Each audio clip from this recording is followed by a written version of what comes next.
Would you like to know how to go from this to this? Well, keep watching. Welcome to Project Darkwood. My name is Don, and today I'm going to learn you how to make one of these guys. It's a cover. It's not, I didn't just glue a bunch of moss to my trail cam. That would be incredibly stupid. No, this is a box that comes off, so you can keep your nice, expensive trail cameras nice and clean, and have some possibly Bigfoot-proof camouflage. Or, you know, if you just want to keep people from stealing your trail cams, that would probably help with that. I'm gonna take a wild guess and say the average viewer is not gonna be using this for cryptozoology-related purposes, but it's useful nonetheless. I said in a previous video that I was going to make a trail cam cover of sorts. And today I'm gonna show you how I plan on doing that, at least. I don't know how well this is gonna work. I've never done this before. I have no idea what the results are gonna be. There are some ones online that you can get. They're synthetic. They use fibers. You just they have adhesive backing. You just kind of stick them to the trail cam. But I wanted something that was removable. So I'm gonna build one myself, and it's cheaper that way anyhow. So the one that I'm using for this is a Vicari 4K 32 megapixel trail cam. I've got two of these guys, and they have worked pretty much flawlessly since I got them.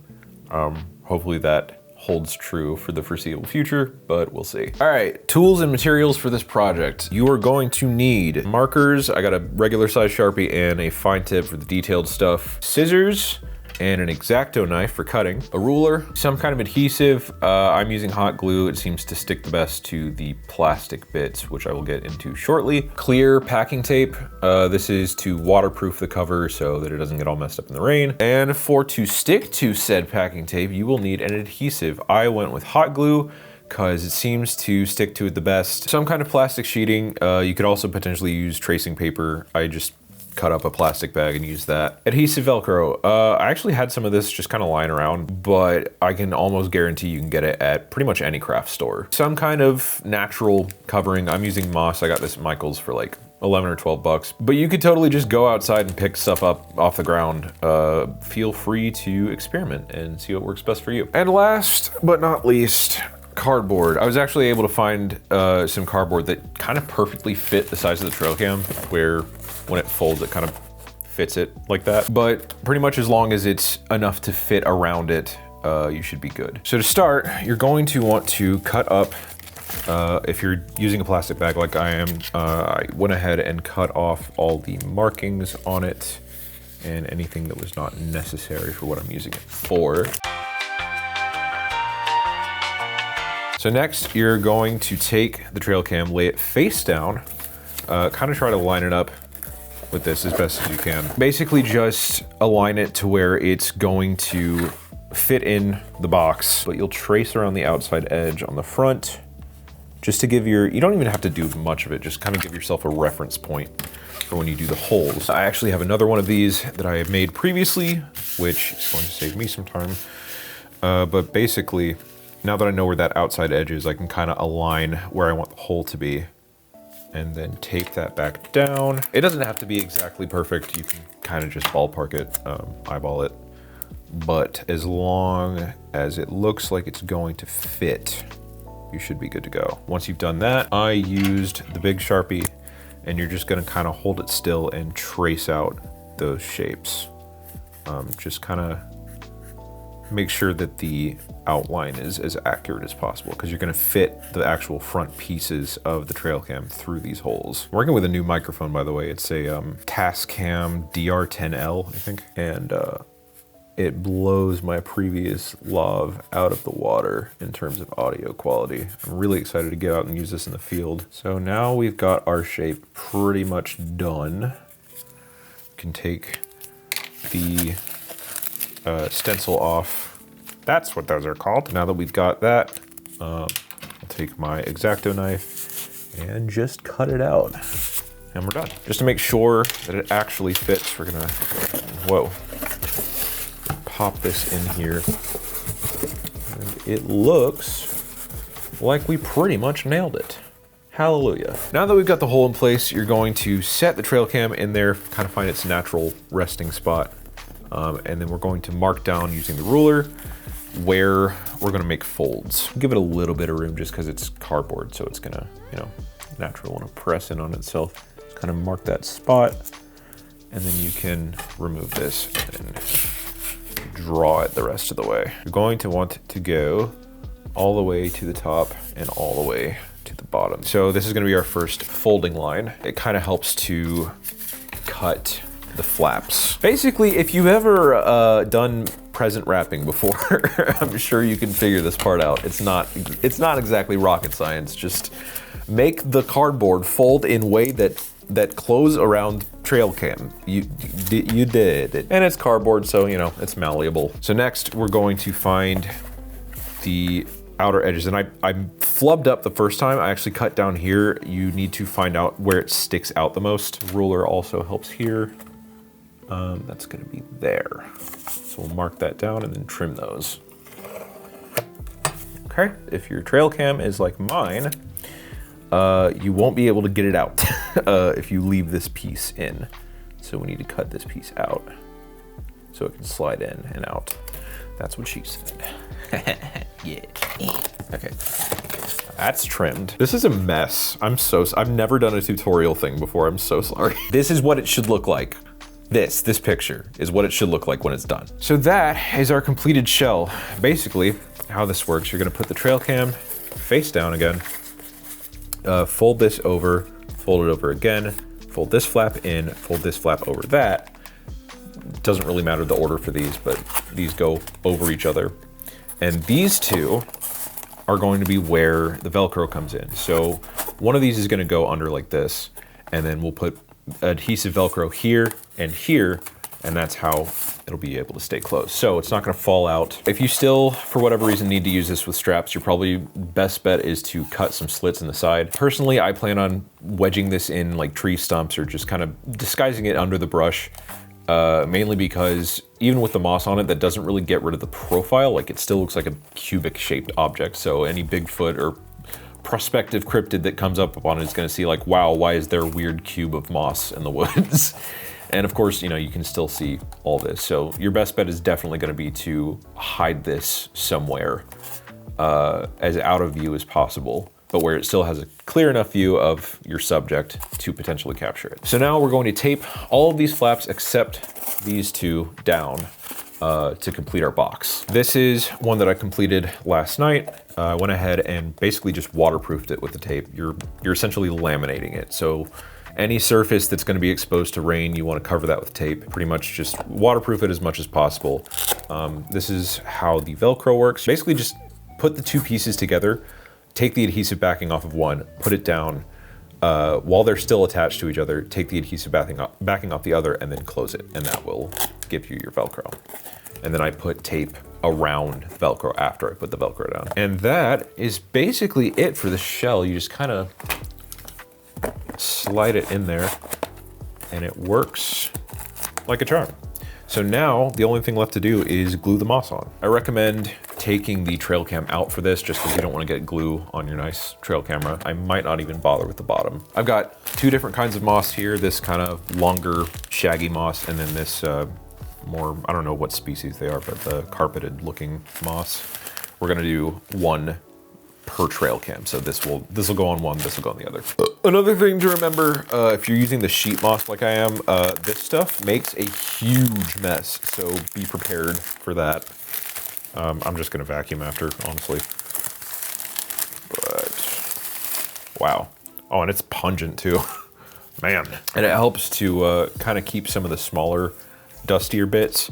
Because what I might do for this little skinny part, rather than try to glue a chunk of moss there, is just kind of put some hot glue down and sprinkle some dust. It seems like a good way to do this would be kind of find the edges and just match the edges to this. So it's you're wasting as little material as possible. I hope you guys like this kind of casual atmosphere that I've got going on, because I don't know how any other else way to be.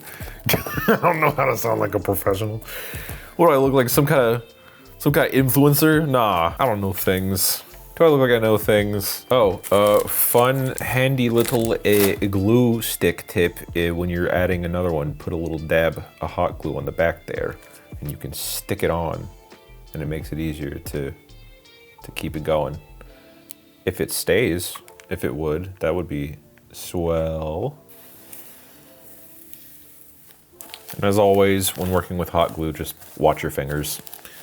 Make sure you don't burn yourself. Yeah, I think I'm gonna leave the back panel completely uncovered, just because I don't see why I would need that.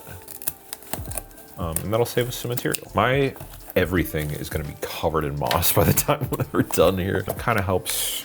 I'm gonna put a little dab of glue here. Just glue that edge down nice and clean. Again, careful not to burn your fingies. That looks pretty good. We got one side done. So another one down. Yeah, that's looking good. Try to get rid of as much dust as possible, because the dust is gonna keep your moss from adhering as well. I already need another glue stick. Ain't that fancy? All right, so we've got 3 panels now. Really, the front is the most important part.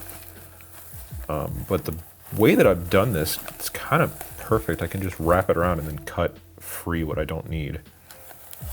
And just kind of trim up the edges as necessary. Last little panel here. Get that nice and gussied up with some hot glue. And once we are done, we take this, yeah, and we put it here. We're gonna open this up.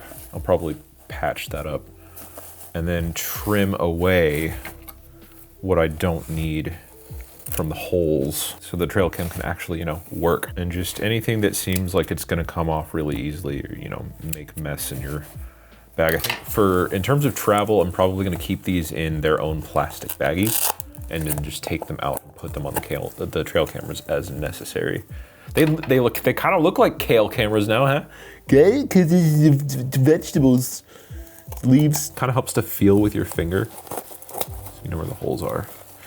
That's also what she said. So this whole process now is a matter of just kind of reining it in, tamping it down, putting glue where it needs to be, giving a good shake, patching up what needs to be patched, with, as if we don't have a surplus of moss laying around to do that with.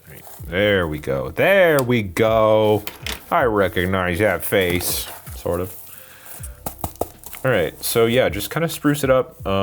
Again, put patches where you need, where it feels like it needs it. This might be alive enough that if you put water on it, it would come back to life. I'm not sure, but I'm not gonna worry about that.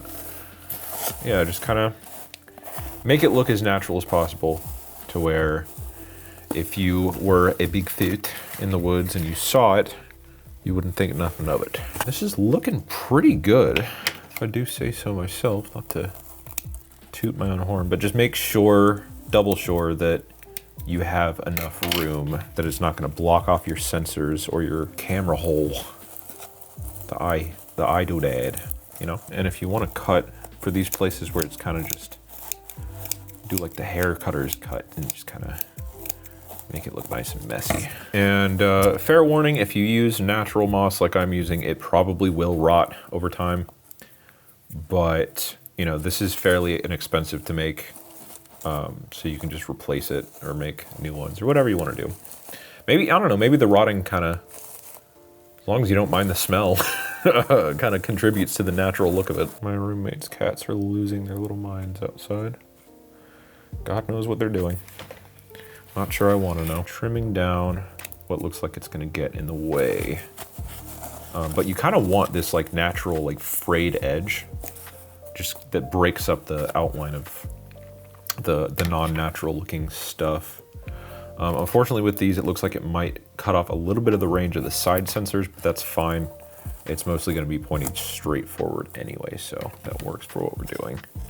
I just really want to make sure, let's see, the camera part, camera's up here, so as long as that and the top middle sensor guy, as long as that is free and clear of debris, you should be good to go. I suppose in a way these little strands could look like spider webs, generally the thing that you're going for, right? I have this theory. It's not really my theory. It's just something I realized watching another video, which I think I mentioned before. It's a Bob Gimlin video, link in the description. The idea being that Bigfoots are essentially masters of their domain. They notice everything. They are completely unburdened by human bullshit. And primates are particularly adapted for noticing patterns and things that are out of place in their environment. So, you know, even if it's like the same color as a tree, like it's glaringly obvious, a trail cam is to them, that it's something that's not supposed to be there. So the idea for this is that we're taking the trail cams and making them blend in as much as actually possible. Obviously the best way to do this would be to break up the silhouette. I actually thought about using Cellu clay to make like this whole mound thing, but I realized that would not pack well and would be just a nightmare to carry around with me. So we're sticking to this more reserved design. All right, I think that might just about do it. Let's see how it looks with the trail cam in there. Oh, that looks good. That looks great. Hold on. Not bad. You know? That could work. Put the bottom in. Yeah. That's not bad at all. Check that out. Wow. So I wanted to end the video with a little demonstration of how effective this thing is, and obviously it's going to work better if you can find something that blends in with color-wise, but check that out. I mean, if I wasn't looking for that, and again, especially if I could find some other moss to put it next to, I'd say that's pretty dang okay. But yeah, that's essentially what I meant, was kind of putting it in these little crevices and stuff, just kind of hiding it to hide the profile of it. And that way there's a distinct possibility of something stumbling by, not knowing it's there. But we'll see what happens. But I guess that just about does it for this episode. That was fun. I liked arts and crafts time. I don't know, maybe I'll do more stuff like that in the future if people like this. And maybe I will if they don't too. Thank you so much for watching. I hope you enjoyed it. And oh yeah, I'm planning a trip up to Blue Ridge. I got a bunch of camping stuff together, some cold weather stuff. So as soon as it's not like 20 degrees in Blue Ridge, I'm gonna go up and camp for a few days up there and try to get some Bigfoot stuff on camera. Probably not immediately after this. I'm actually uploading this the day that I'm recording right now. It's Friday. I've been up editing all night. So if I look dead, it's because I am. All right, I'm going inside, it's cold.